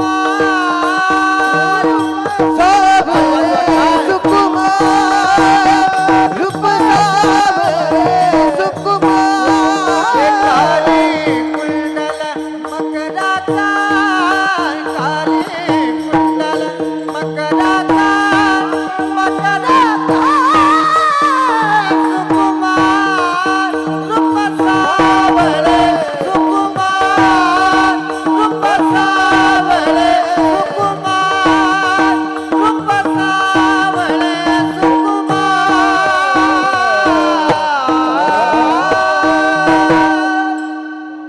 टाळ्या वाजवत चांगल्या काय एवढं गोड वाजवून चाललं, गोड गाणं चाललं. त्यांनी आज तुम्ही गोड टाळ्या तर वाजवा. हा चांगल्या असं नका करू. वाजवायच्या ना सगळे संघ वाजवा. आपलं पार्ट्यावानी दाखवू ना. काही राष्ट्रवादी, काही काँग्रेस, काही सेना, काही भाजप, काही मनसे. आता सध्या एकच पक्ष आहे आपला, वारकरी पक्ष. ध्यानात ठेवा. हा त्यामुळं टाळ्या एका आवाजात वाजल्या पाहिजेत. आता नका वाजू, प्रमाण झाल्यावर वाजवा. टाळी वाजली पाहिजे, ध्यानात ठेवा. तुम्ही टाळी वाजवली की 2 प्रमाण अजून शिल्लक म्हणतील. हा आणि ते म्हणतात काळजी करू नका. हा आणि त्यांना ऐकायसाठी आपण आलो म्हणून टाळ्या वाजवल्या पाहिजे. चला मला पुढे बोलायचं. सांगितलं मीराबाई अगं तुझ्यापेक्षा एक सुंदर व्यक्तिमत्व आहे. रूप सावळे सुकुमार. अतिशय गोड स्वरूप आलं. म्हणले मी तुझ्यापेक्षाही सुंदर आहे. तू कसा आहे हा वर्णन करतात.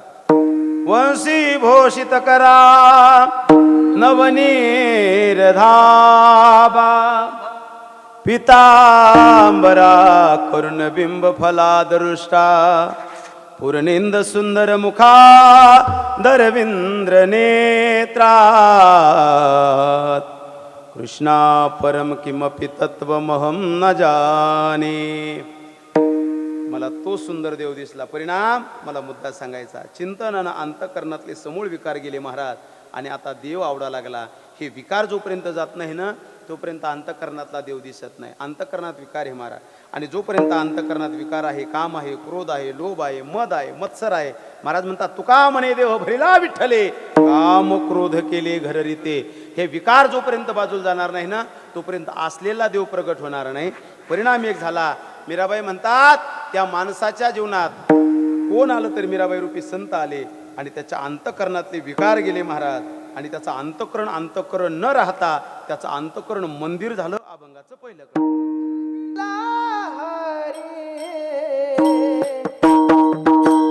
साठविला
वाजवले की आता परत ते दुसरं प्रमाण किती गोड म्हणतात पहा.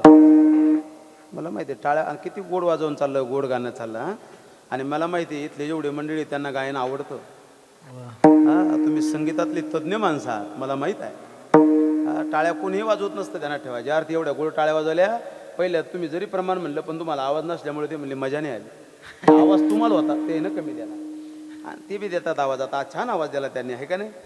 जमता जमता जमते मशनी कधी कधी बेजार करतात. इथं माणसं बेजार करायला लागली राजा. दोन्ही बेजार करते. शेवटी ती मशीन आहे नको नाराज उबाळत.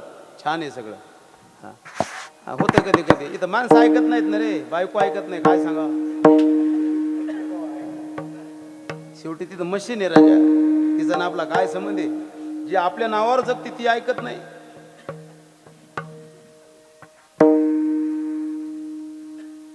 तो लग्न होईल नाही ना तुला काय अनुभव मग तुला बोलून काय फायदा आहे. जाऊ दे तिकडे. ऐका अतिशय गोड प्रमाण म्हणलं. काय प्रमाण. महाराज म्हणतात साठविला हरी जे हे हृदय मंदिरी. ऐका परिणाम काय झाला म्हणले अहो समूळ विकार गेले. काम गेला, क्रोध गेला, मद गेला, मत्सर गेला. परिणाम एक झाला महाराज सर्व विकार गेल्यामुळं देव हृदयात साठवल्या गेला. ऐका ना. तू का म्हणे देह भरीला विठ्ठले पण केव्हा काम क्रोध गेले घररिंदे. तू का म्हणे चित्त निवांत राहिले पण केव्हा ध्यायी ते पावले विटेवरी. हे सगळं केव्हा घडतं. हे विकार बाहेर गेल्यानंतर घडतं आणि मग ते हृदय न राहता ते हृदय मंदिर झालं. आता काही प्रश्न उपस्थित करतो आणि त्या प्रश्नाचं उत्तर देतो आणि थांबतो. ऐका श्रीमंत श्री जगद्गुरु तुकोबराय म्हणतात साठविला हरी देव साठवला. तुकाराम महाराज म्हणतात देव साठवला. साठवणे या शब्दाचा अर्थ याच्या अगोदर अर्थात नव्हता. उदाहरण देईल मी तुम्हाला. जर सगळं द्या हो द्याला नाही म्हणून म्हणलं. हा गुळ ठेवला का पहिला होता.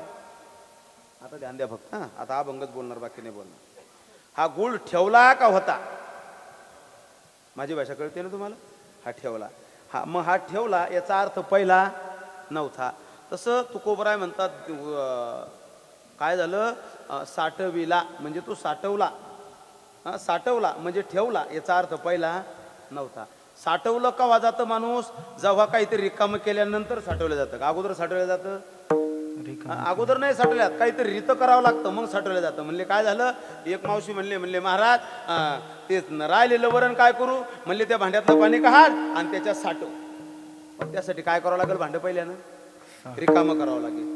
रिकाम्यात साठवल्या जातं याचा अर्थ रिकाम्यात साठवल्याचं या अर्थ ते पहिलं भरलेलं नव्हतं. मग तुकोबराय म्हणतात ते देव हृदयात साठवला असं तुकोबरायचं मत आहे. आणि ज्ञानोबराय म्हणतात नाही तो पहिलाच होता. प्रमाण देईल मी तुम्हाला. तैसे असता हृदयामध्ये मी रामू. बस एवढंच बोलायचं. ज्ञानोबराय म्हणतात तो पहिलाच हृदयात होता. मग ज्ञानोबरायचं खरं का तुकोबरायचं खरं हा पहिला प्रश्न. आता फक्त अभंगात चिंतन आहे का. ज्ञानोबरायचं खरं का तुकोबरायचं खरं. ज्ञानोबराय म्हणतात पहिलाच होता पण ज्ञानोबरायच्या बाजूला परत एक मत आलं साक्षात भगवंताचं. देवानं मत दिलं ज्ञानोबरायच्या बाजूला. कोणतं सर्वस्यचाहम हृदयसन्य विष्णू मत स्मृती ज्ञानमपोहनंच किंवा ममय वंशो जीवलोके जीवभूत सनातन. तो देव अंश आहे तो हृदयात आहे. अनेक प्रमाण देता येतील. हे सगळे प्रमाणात ज्ञानोबरायच्या बाजूला आहे. मग ज्ञानोबरायचं खरं का तुकोबरायचं खरं हा पहिला प्रश्न. खरं कोणाचं ज्ञानोबरायचं का तुकोबरायचं. आता दुसरा प्रश्न. तुकोबराय म्हणतात साठवला तर एवढा मोठा व्यापक असणारा देव एवढ्या छोट्या हृदयात साठवल्या जातो का हा दुसरा प्रश्न. आणि तिसरा प्रश्न का हो महाराज जर साठवल्या जातो तर कोण साठवला. या तीन प्रश्नाचं उत्तर द्यायचे आपल्याला. ध्यान देऊन ऐका. ज्ञानोबरायचं खरं का तुकोबरायचं खरं तर दोघायचंही खरं. खोटं कोणाचंच नाही. दोघायचंही खरं. ज्ञानोबराय म्हणतात तैसे असता हृदयामध्ये मी रामू आणि तुकोबराय म्हणतात साठवला तो. मग खरं दोघायचंही खरं. कसं खरं ऐका. ज्ञानोबराय म्हणतात तू आहेच कुठं जिथं आहे तिथंच येतो त्याचा बदल झाला नाही. मग म्हणले तुकोबराय काय म्हणतात त्याचं कारण असं आहे प्रत्येकाच्या हृदयात तो देव आहेच. देवा है, देवा है, हृदयात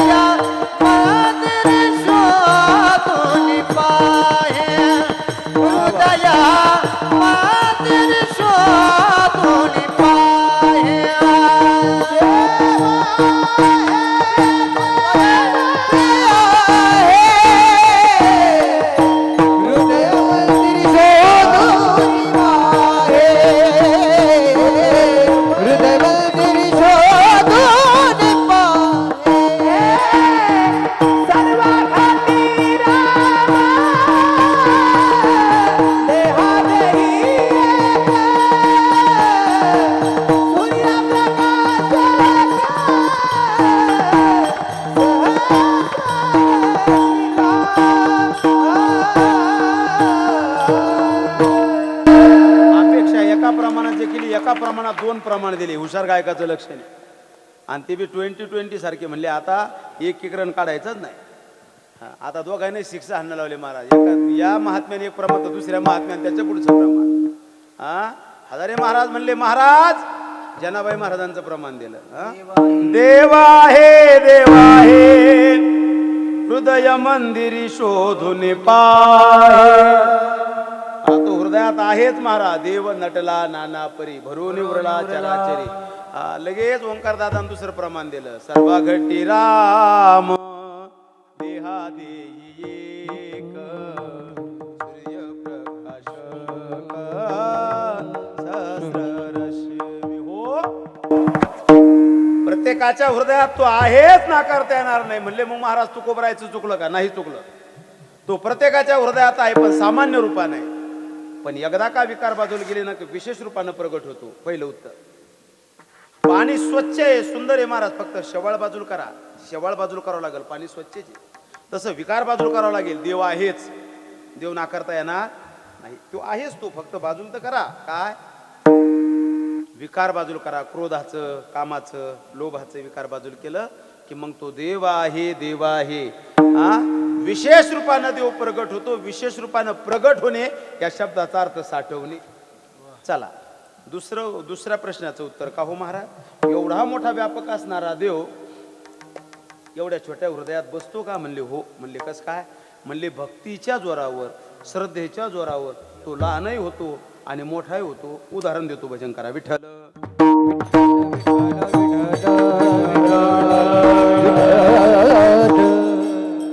प्रमाण तुमच्या लक्षात आलं. मी उदाहरण देतो. काय झालं, एकदा भगवान गोपाल कृष्ण लहान होते, 7 वर्षाचे. चालत चालत राधेकडे आले आणि राधेनं त्या भगवान श्रीकृष्णाचं स्वरूप पाहिलं आणि राधा म्हणाली कृष्णा किती सुंदर दिसतो रे तू. ते म्हणले मग मी सुंदरच आहे. म्हणले कृष्णा जर तू मोठा झाल्यावर कसा दिसशील रे? ते म्हणले ते आता मोठं झाल्यावर कळलं. राधा हुशार होती. ती म्हणले पाय एक लोण्याचा गोळा देते. म्हणले मग एकदा मोठा होऊन दाखवू मला. कृष्ण म्हणला नाही नाही मी नाही मोठा होत. म्हणले 2 देते. होतो का मोठा? कृष्ण म्हणले 2 जर लोण्याचे गोळे देत असेल तर मी नाही म्हणणार नाही. म्हणले होतो मोठा. हो का म्हणे मोठा? मी राधा म्हणले सध्या नको होऊ, दरोजा लावू दे. म्हणले नवरा घरी येईल माझा. हा, राधेनं दरवाजा लावला आणि कृष्णा सांगितलं हे 2 लोण्याचे गोळे घेऊन हो मोठा. म्हणले आता परिणाम महाराज देवा हाती रूप धरिला आकार नेदू निराकार होत्यास. तो देव झाला ना 22 वर्षाचा. राधा म्हणले का रे किती सुंदर दिसतो तू. हा म्हणले किती मोठा झाला, किती खास दिसतो म्हणले तू. हा कृष्ण म्हणले मग.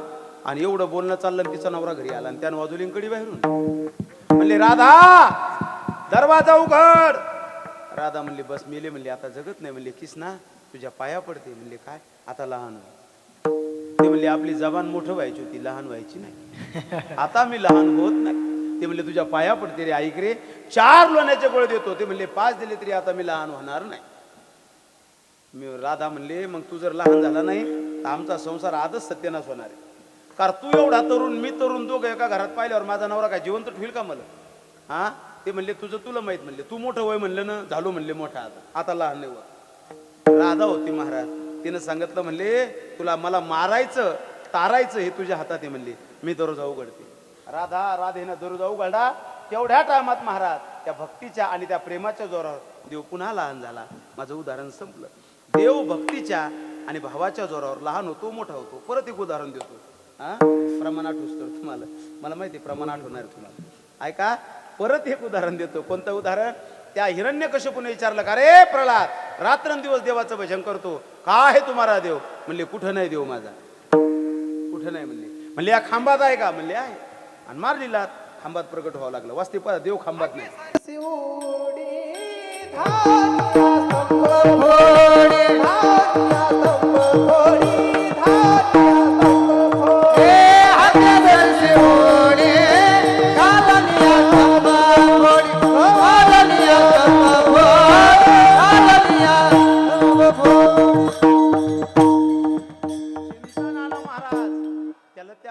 खांबात जावं लागलं आणि खांबातून प्रगट व्हावं लागलं. का? कारण भक्तीनं जसं केलं तसं होय भक्ती केला होय भक्ती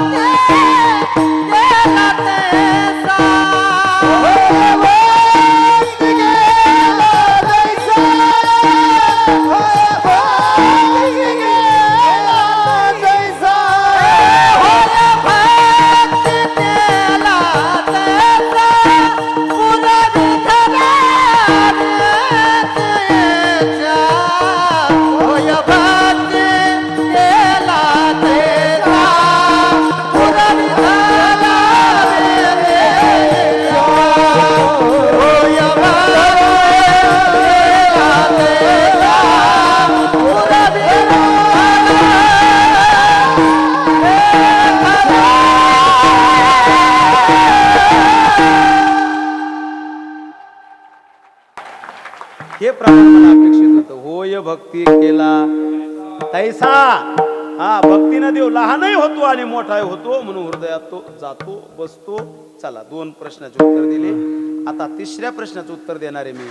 अहो, याच्या अगोदर कोण देव हृदयात ठेवला का? तर हो, ठेवला. माझा टाइम संपत आला. हा, कोण ठेवला म्हणले?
पाहिजे. एका प्रमाणावर 2 प्रमाण. मी आता राहिलेली 1 प्रमाण देतो, तुम्ही आता प्रमाण देऊ नका. आता तुम्ही जर प्रमाण दिले की मला लय मेळीच खल माझा. आता हा, एकच वर राहिली आपल्याकडे आता.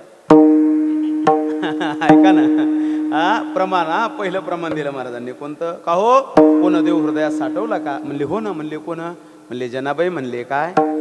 हा, हृदय बंदी खाना केला, आत विठ्ठल कोंडियेला, किंवा साठविला दाता त्रिलोक्याचा. धन्य त्याची माता, धन्य त्याचा पिता. कोण? धन्य ते आरण, रत्नाची ती खान, जन्मला निधान, सावता तो. सावतोबा काकानं देव हृदयात साठवला का? म्हणले हो. अजून? श्रीराम जानकी बैठे हैं मेरे सीने में, श्रीराम जानकी बैठे हैं मेरे सीने में, देख ले मेरे दिल के नगीनों में. बस, राम प्रभूला महाराज आपलं छाती फाडून आईसाहेबाला दाखवलं. यांनी साठवला. कोण? इतक्या जणांना. महाराज सगळं खरंय. यांका हो देव साठवल्यावर फळ. म्हणले त्यांची सरली येरधार, झाला सफल व्यापार. त्यांचा व्यापार सफल होतो. ज्यांनी ज्यांनी साठवला त्यांचा व्यापार सफल झाला. ऐका ना पुढं. म्हणले महाराज काही भयचिंता? म्हणले काही राहत नाही. हरी आला हाता मग कैसी भयचिंता. टाइम संपला. शेवटचा एक दृष्टांत देतो, थांबतो. हरी आला हाता मग कैसी भयचिंता. तुम्ही म्हणसाल महाराज देव हातात आल्यानंतर भीती आणि चिंता संपते का? संपते. हा, एकदा गोड भजन करा, मी सांगतो. बारकुमाई बारकुमाई, चला.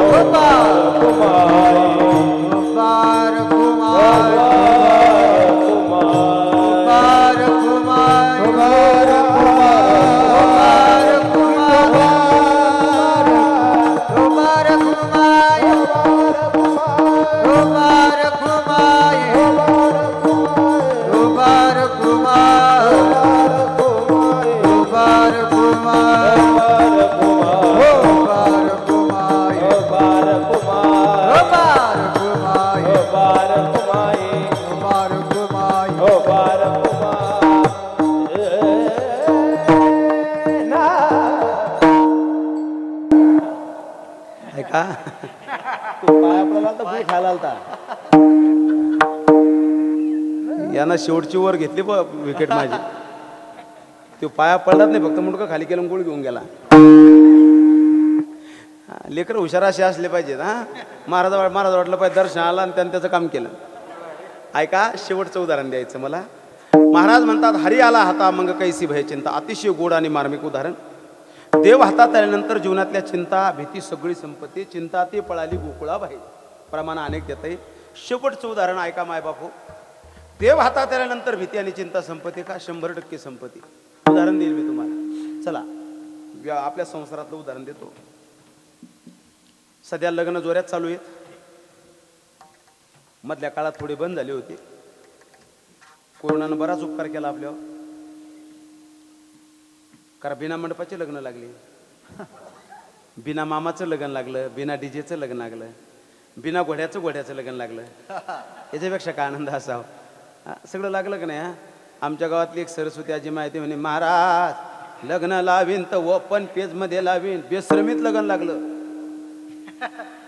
तिलाही माहीत नाही त्याला माहीत नाही ढेकळावर होती ती मला लाजी माहीत झालं काय होणं म्हणे बापा नवर देव दिसला नाही नवरी दिसली नाही पोलीस आले म्हणले सगळे पळाले कोरोनानं बरेच लोक ठिकाणावर आणले गड्या उन्मत्त झालेल्या समाजाला ठिकाणावर आणण्यासाठीच कोरोना आला होता हा उन्मत्त झालेल्या समाजाला ठिकाणावर आणण्यासाठी कोरोना आला होता ऐका माझं व्यापारी उन्मत्त झाले होते उद्योगधंद्यावाले उन्मत्त झाले होते ऐका ना अरे परमार्थिक लोकही उन्मत्त झाले होते उन्मत्त झालेल्या समाजाला ठिकाणावर आणण्यासाठीच फक्त आला होता परमार्थिक लोक उन्मत्त झाले होते इतके पैसे द्या तितके द्या अमुक द्या टमुक द्या देव म्हणले घरी राहा 2 वर्ष शेवटी गाडी विकून महाराज पॅन्ट शर्ट घालून कंपनीत कामाला जावं लागलं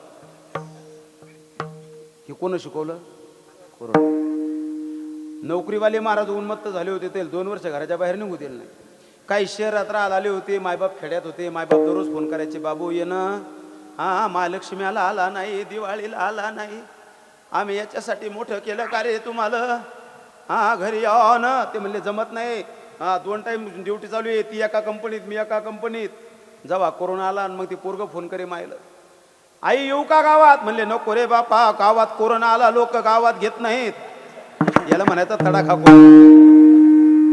उन्मत्त झाले होते लोक हे मंडपावाले उन्मत्त झाले होते लावान गरीबाचं लग्न आहे 10,000 महाराज सुतळी सोडत नाही मंडपाची 10,000 ही जेव्हा 2 वर्ष पहिला तडा घेतला आला महाराज ते अहो सुतळी सोडा अंगावरचे कपडे बदलणं झाले नाही कापडाला उंदर लागले 2 वर्ष पुढे काय चाललं काहीच नव्हतं नाराज नको एवढं राग नको सगळ्या महाराष्ट्रात होते एवढं राग का पाहा लागला भले माणसा अरे सगळ्या महाराष्ट्रात गती आमची गाड्या गेल्यानंतर तुला काय घेऊन बसला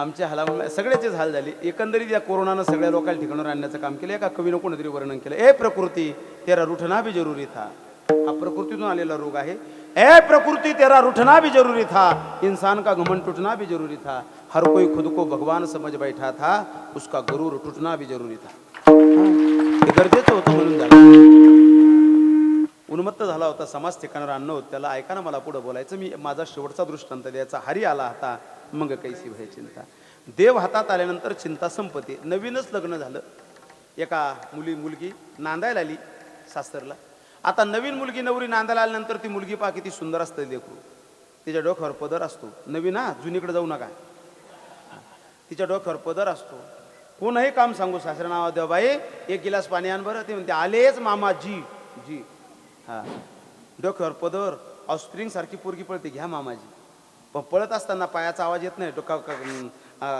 डोक्यावरचा पदर खाली पडत नाही आदरानं पाणी देते चेहरा प्रसन्न त्या पाणी देत नाही सासू म्हणते बाई अगं माझा आडकित्ता सापडत नाही सुपारीचा ते म्हणले आत्या आलेच पळतच जाते आडकित्ता तिच्या हातात कोणाबद्दल बोलतो मी नवीन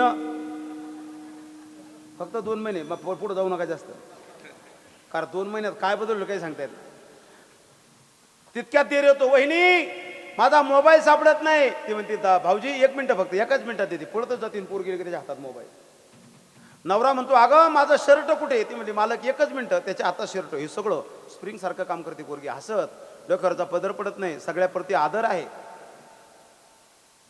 चला टाइम कमी झाले तिला 40 वर्ष त्या घरात कोण आलं त्या पोरीनं आता 40 वर्षानंतर सासरा बदलला का बोला नाही म्हणा ना, एवढे कोण गंभीर. तुम्ही बोर झाले का? बोर झाले असेल तर एकदा टाळी वाजवा. धन्यवाद. तुमचा हा आदर मी विदर्भात घेऊन जाईल. वक्त्यानं समजून घेतलं पाहिजे, टाइम व्हायला लागला. चला,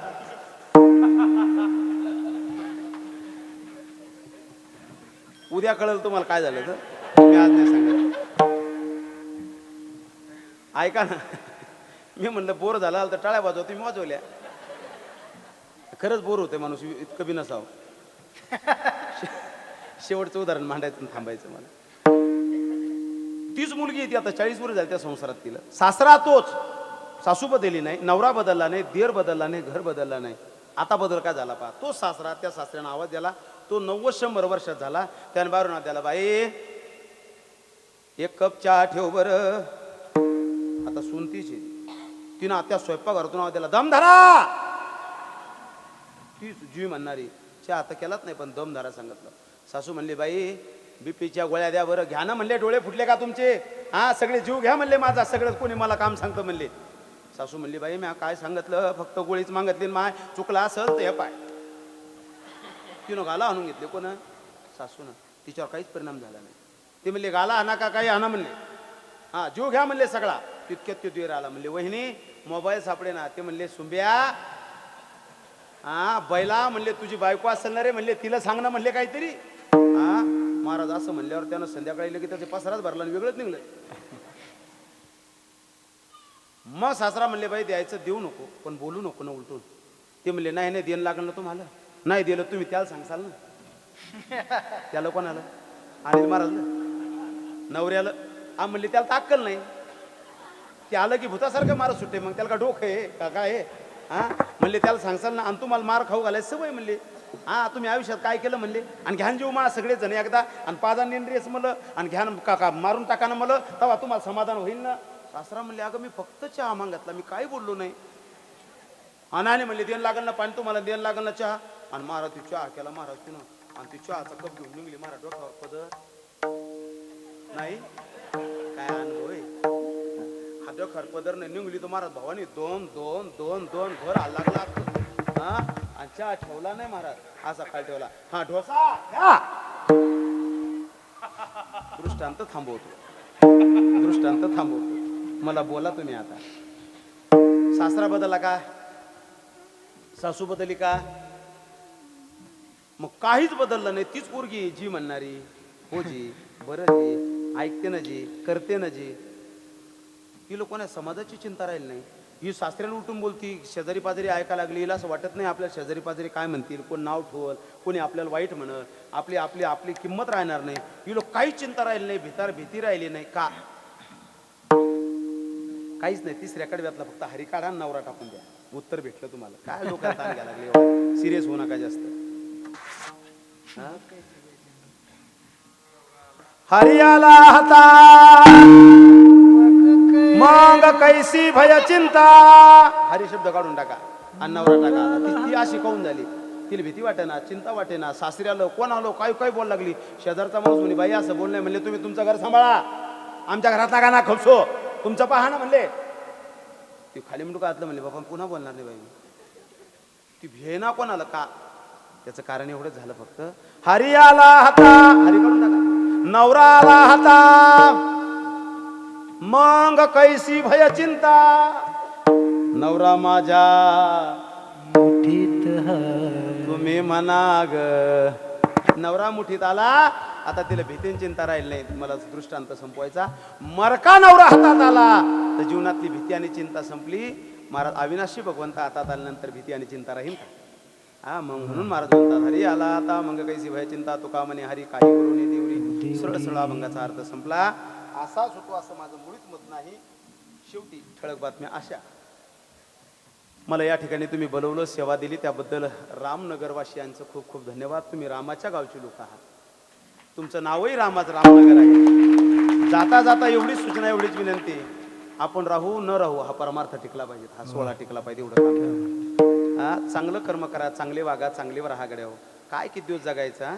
भला किसी का कर न सके तो बुरा किसी का मत करना, पुष्प नहीं बन सकते तो काटे बन कर मत रहना.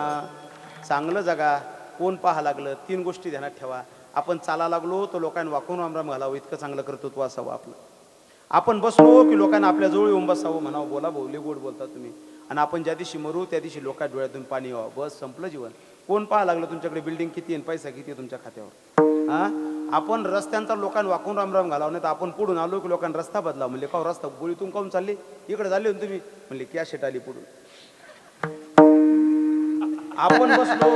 आपण बसलो की लोकांना म्हणा उठा, बोर करणारे म्हणले आता उठा, म्हणले चला म्हणले, त्यानं उठून जा.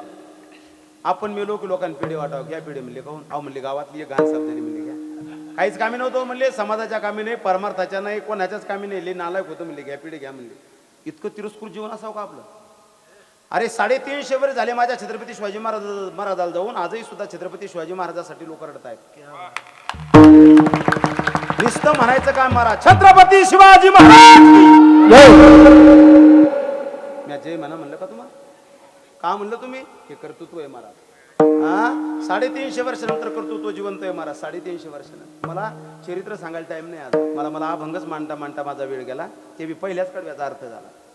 हा, 350 वर्षानंतर तू महाराज छत्रपतीसाठी लोक रडतायत, जगताय. 750 वर्ष झाली ज्ञानोबा. आजही लोक समाधी सोहळ्याला आले की ढसा ढसा रडतात महाराज. कोणासाठी, इथं मायबापासाठी रडत नाही महाराज. हा, अरे दादा माझी एकच विनंती, 350 वर्षानंतर जर माझा छत्रपती शिवाजी महाराज जर आजही जगत असतील, 750 वर्षानंतर माझे ज्ञानोबराय आजही जगत असतील, 350 वर्षानंतर तुकोबराय आजही जगत असतील, अरे अनेक वर्षानंतर जनार्दन गुरुजी आजही तुमच्या माझ्यात जर जगत असतील, तर आपण नाही काही वर्ष जगलं पाहिजे का नाही, मेल्यावर जगलं पाहिजे का. हा, अरे नका जो का जगू काही वर्ष, किमान वर्ष श्राद्ध उस्तर तर जगा, तेवढी तर लाज बाळगा. नका वर्ष श्राद्ध उस्तर जगू, अरे किमान सुतूक फिटूस तर जगा. हा, एवढं काम करा गड्या हो. जास्त नाही जगले चालतंय, आपण जगलो पाहिजे लोकांच्या अंतःकरणात. आणि जगायसाठी एकच काम करा, गोड जीवन जगा महाराज. हा, एका कवीनं वर्णन केलं कि ते म्हणतात, जरूरी नहीं कि हर रोज आदमी मंदिर जाए, ये जरूरी नहीं कि हर रोज आदमी मंदिर जाए, लेकिन आदमी जहां जाए वहां मंदिर बन जाए. क्या बात, सुंदर कर्तृत्व असलं पाहिजे. आपण जिथं जाऊ तिथं मंदिर निर्माण झाले पाहिजे. आपण जिथं जाऊ तिथं एक नवा विचार निर्माण झाला पाहिजे. एवढं जरी केलं ना तुम्ही तरी भरपूर आहे. आणि सगळं करायचं असेल तर आपल्या परंपरा जिवंत ठेवा. एक पद म्हणणार आणि थांबणार. तुम्ही राहा, आपण राहू न राहू, ही परंपरा टिकली पाहिजे. तुम्ही घर बांधायचं तर बांधू नका, घर नाही बांधलं तर बांधू नका, गाडी नाही घेतली तर घेऊ नका, शेती नाही घेतली तर घेऊ नका, पण मुलांना संस्कारित केल्याशिवाय मरू नका. एवढं काम करा. संपत्तीपेक्षा संपत्ती कधीच मोठी नाही. मूर्ख मुलाला कितीही पैसा कमवा, 1 रुपया शिल्लक ठेवणार नाही ते. आणि चांगल्या मुलाला पैसे कमवायचं काम नाही. मुलं जन्माला घालायचे ना, असे जन्माला घाला, असे जन्माला घाला. जननी जने तो भक्त जने या दाता या शूर नाही तो जननी वांजे भली क्या खाकोस कानूर. अरे मुलाला जन्माला घालायचं तर भगतसिंग जन्माला घाला, छत्रपती शिवाजी महाराज जन्माला घाला, मृदंगाचार्य जन्माला घाला, गायक जन्माला घाला, वादक जन्माला घाला. नाही तर उग खोगीर भरती जन्माला, उकांडा छाप मुलं जन्माला घालू नका. तीही माती तर नापूनही माती. हा, म्हणून चांगले मुलं जन्माला घाला. आणि ते मुलं जन्माला घालायचे असेल तर परंपरा जपा. ह्या परंपरेने चांगले लेकरं जन्माला येणार आहे. हे मुलं उभे राहिलेत नाही, लहान लहान आता हे उद्याचे इतिहास आहेत महाराज. हे मुलं किंचित महाराज होणार नाही, साहेब होणार नाही, पण एक वाक्य ध्यानात ठेवा, हे मुलं चांगले माणसं होणार आहेत. हे आईला आई म्हणणारी, बापाला बाप म्हणणारी. एवढं जरी झालं ना परमार्थ, हे परमार्थाचं बेनिफिट आहे, हे फळ आहे. हे कधीच वाया जाणार नाही ते फुलं, माझा विश्वास आहे, ध्यानात ठेवा. म्हणून हे बंद पडू देऊ नका. एका कवीनं शेवटचं एक वाक्य बोललं, तेवढं मी सांगतो आणि थांबतो. ते म्हणता, देश से है प्यार तो हर पल ये कहना चाहिए, मैं रहो ना रहो परमार्थ रहना चाहिए, सिलसिलाए बाद मेरे यूं ही रहना चाहिए, मैं रहो ना रहो भारत ये रहना चाहिए.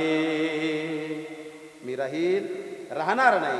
हा देश, हा परमार्थ टिकला पाहिजे, एवढं काम करा. ज्या राजमातेनं, राष्ट्रमातेनं छत्रपती शिवाजी महाराज घडवला, तशा तुम्ही सुद्धा काही सामान्य नाही. मी ज्या भूमीतून आलो, मी राष्ट्रमाता जिजामाता यांच्या जन्मभूमीतला महाराज आहे. काय दिलं आहे साहेबांना, मा जिजाऊने दिया हमें सुंदर शिवाजी राजा. आणि तो राजा जर आईसाहेबांनी दिला असेल तर त्या आईसाहेबाचे आपण वारस आहोत. त्या छत्रपती शिवाजी महाराजांचे ज्ञानोबा तुकोबारायचे वारस आहोत. एवढे ध्यानात ठेवा. चांगले राहा, चांगले वागा एवढी विनंती करतो. पुन्हा एकदा सर्वांना धन्यवाद देतो. आणि झालेली सेवा भगवान पांडुरंगाच्या माऊली ज्ञानोबरायाच्या चरणी समर्पित. सेवेला पूर्णविराम. ज्ञानेश्वर माऊली माऊली ज्ञानेश्वर माऊली ज्ञानराज माऊली ज्ञानराज माऊली ज्ञानराज माऊली ज्ञानेश्वर माऊली ज्ञानराज माऊली तुकाराम. जय विठ्ठल जय. सोहळा आनंदाचा गजर विठुरायाचा अखंड हरिनाम सप्ताह श्री रामनगर बाग तालुका हवेली जिल्हा पुणे. आपले नम्र समस्त ग्रामस्थ मंडळी, भजनी मंडळ तसेच युवक मंडळ. प्रक्षेपण आपल्या आवडत्या मराठी हॉटस्पॉटवर.